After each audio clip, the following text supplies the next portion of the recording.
जाता है? राजनीतिक शास्त्र किसे कहा जाता है? दूसरा हम लोग जान रहे हैं कि राजनीतिक शास्त्र किसे कहा जाता है। राजनीति जो बना है दो शब्द से बना है। राजनीतिक शास्त्र जो है किसे कहा जाता है? तो राजनीति शब्द जो है दो शब्द से बना है। पहला राज और राज का मतलब देश, राज्य मतलब देश, किसी खास स्थान, यानी कि राज का अर्थ हुआ देश या कोई खास स्थान।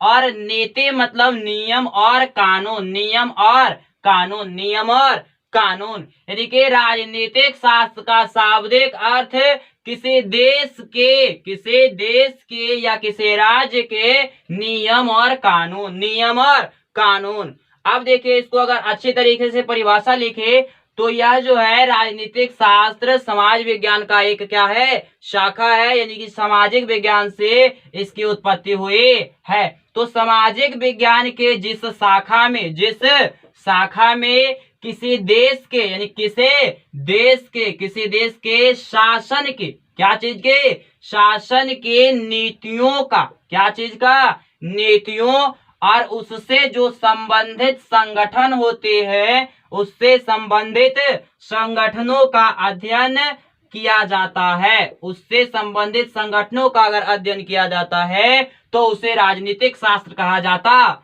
है। अब देखिए, जैसे किसी भी देश का नियम कानून होते हैं उसका अध्ययन, और उससे संबंधित जो है बहुत सारे संगठन होते हैं उसका अध्ययन राजनीतिक शास्त्र कहलाता है। सामाजिक, फिर से देखिएगा, सामाजिक विज्ञान के जिस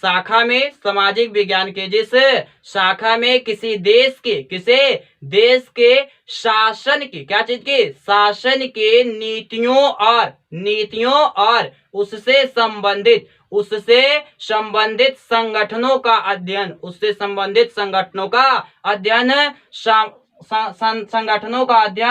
राजनीतिक शास्त्र कहलाता है। राजनीतिक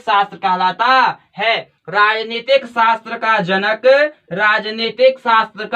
जनक अरस्तु को कहा जाता है। अर्थात राजनीतिक शास्त्र का पिता या जनक किसे कहा जाता है? तो अरस्तु को कहा जाता है। अरस्तु जो थे यूनान के एक व्यक्ति थे। यूनान के क्या थे? निवासी थे। अरस्तु कहाँ के निवासी थे? तो यूनान के निवासी थे। कहाँ के? यूनान के निवासी थे। अरस्तु के गुरु प्लेटो थे। क्या थे? प्लेटो। और प्लेटो भी जो थे यूनान का ही एक क्या थे?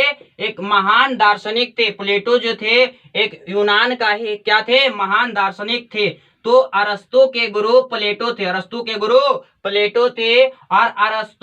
अरस्तु जो है सिकंदर को गुरु थे। किसका गुरु थे? तो सिकंदर के गुरु कौन थे? तो अरस्तु थे। और अरस्तु के गुरु कौन थे? प्लेटो थे। और प्लेटो भी थे यूनान का एक क्या थे? महान दार्शनिक थे।